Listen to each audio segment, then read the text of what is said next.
YouTube. It's not yet the end of March, and Dar Anak tagged me. For those of you that watched the Godzilla vs. God video, you know what that means. Dar, I hope it was worth it. Because now I tag you to do a video in which you are covered in butter and glitter while dancing the hokey pokey. At least 2 verses.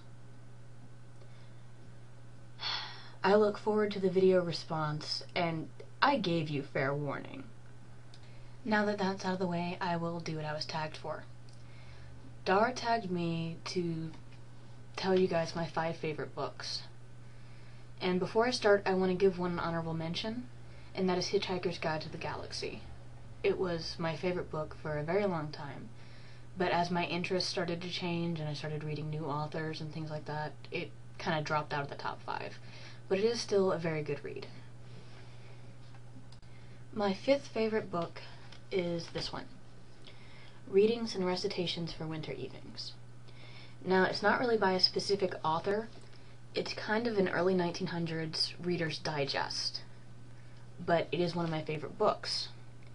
It has songs, poems, little snippets of stories. It's got The Land of Nod. It's got Edgar Allan Poe in it. It's got bits from Lewis Carroll in it. I found this book at a thrift store when I lived in Starkville, Mississippi, when I was going to MSU. And to give you an idea of how old this book is, right here,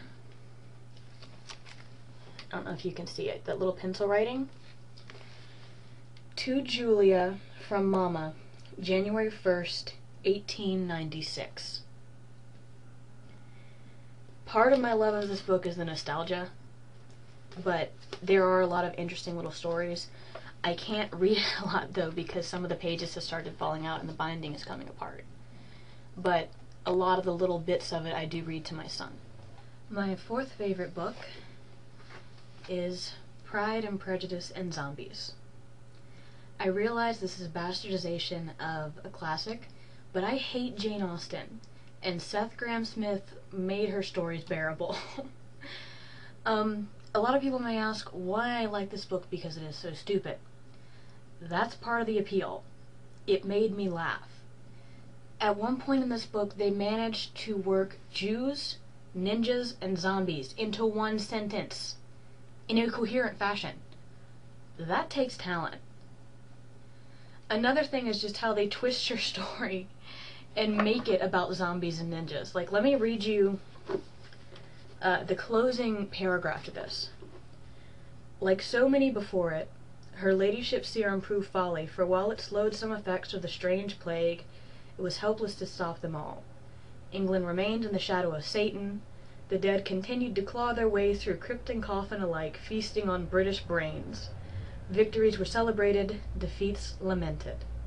And the Sisters Bennet, servants of His Majesty, protectors of Hertfordshire, beholders of the secrets of Shaolin, and brides of death, were now 3 of them brides of man, their swords quieted by that only force more powerful than any warrior, the end. Tell me that does not make you want to read this book. My 3rd favorite book is a really girly one, but everyone shut up. I am allowed some estrogen-fueled moments. Moments like that make me love this book. The Last Unicorn by Peter S. Beagle. It's about a unicorn who gets turned into a human by an inept magician and learns about love and regret and all that other girly crap. But you know what? It's a good book, so everyone shush.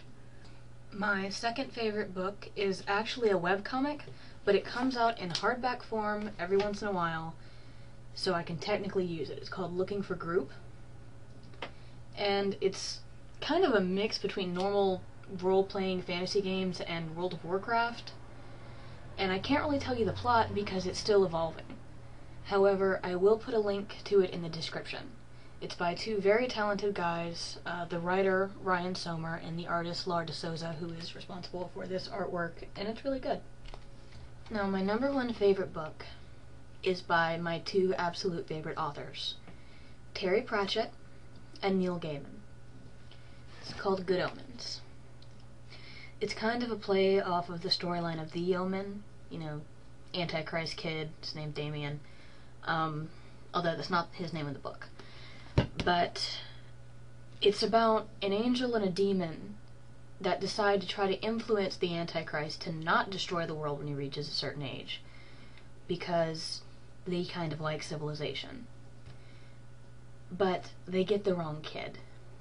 And it's about what would happen to the Antichrist if he were raised as a normal kid, without any influences from either side.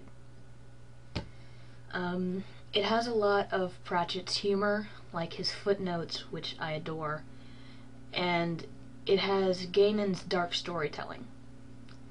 The way everything's almost very sinister, and tiny characters that you think are just background filler come back to be major people in the story.